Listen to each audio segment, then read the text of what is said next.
What's up guys, Boy here. Today we're doing another video. Today we're taking a look at the Big Cat Roar Desert Fox Karambit. Let's begin. And now, the sheath itself is made out of leather. This probably may be thinking of alligator skin. And you can actually take off this button here to take this off, and this is what it looks like. Heavy leather sheath. Of course, I have two buttons on there. Pretty thick, you could probably know. Sewn together with the having big button snap to secure the blade, or basically the handle of the blade.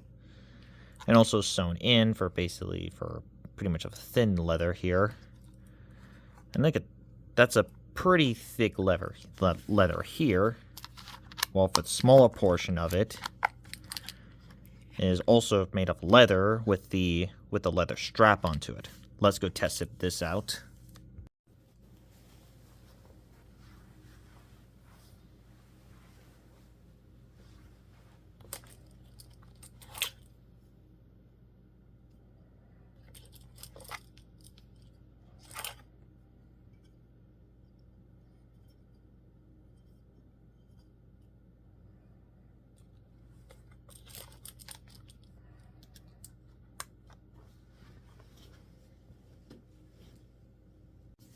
So, the blade or the steel itself is made out of 15N25, while 1080 layered with 288 of Damascus.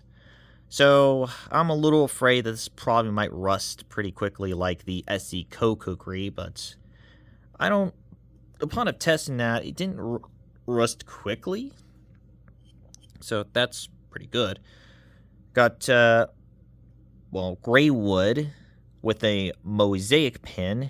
Yeah, the same mosaic pin that at the time of when I reviewed the Feargall Blades Aether, I did not know this was actually called a mosaic pin, so that's kind of mostly my fault on that one. So that's a mosaic pin with two brass holes to fit, just the brass holes. Like, you can actually see the brass, you can actually see through that. The hand also having a little ring guard to it.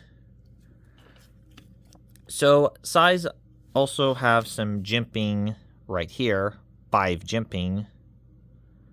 5 caved in. Also 2 is all filled in. So, the size on the karambit, the size on the blade itself is around about of 3/4. But for the entire blade itself is around about of actually 4 inches. Meal for the handle is around about 4.5 inches. Meanwhile, for the overall size of the karambit is around about 7.5 inch. So, let's get to the size comparison. Now, the Big Cat Roar Desert Fox Karambit is actually bigger than the TRS Fang, but also very smaller than the Walmart $2 fillet knife. So, let's test this bad boy out.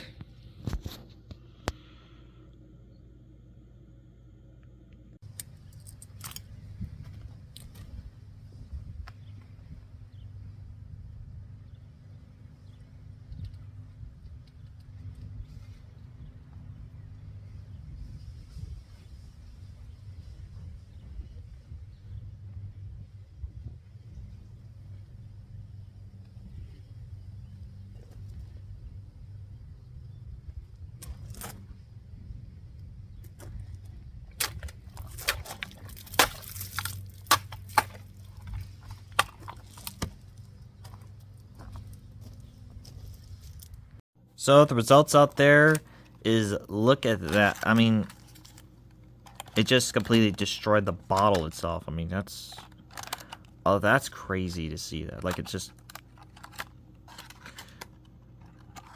pretty good straight cuts over it. Like, that's crazy seeing that.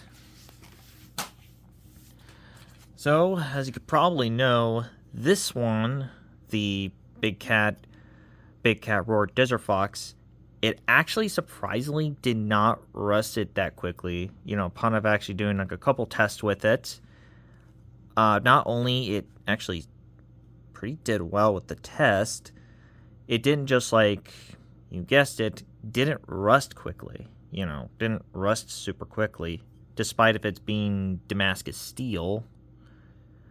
So I'm giving the bigcat roar desert fox karambit an astounding of a 9 out of 10. It's a pretty good karambit. It's a really nice karambit. But I'm probably going to see like if it's going to rust that quickly or rust throughout the whole year. I won't be very surprised in knowing about how Damascus steel is quite notorious. It actually depends on what type of steel it has. Well, thankfully won't be alloy steel, but it definitely did better. So that wraps up of the bigcat roar desert fox karambit. I'm Artilleboy, and I'm signing out. I'll see you guys next time.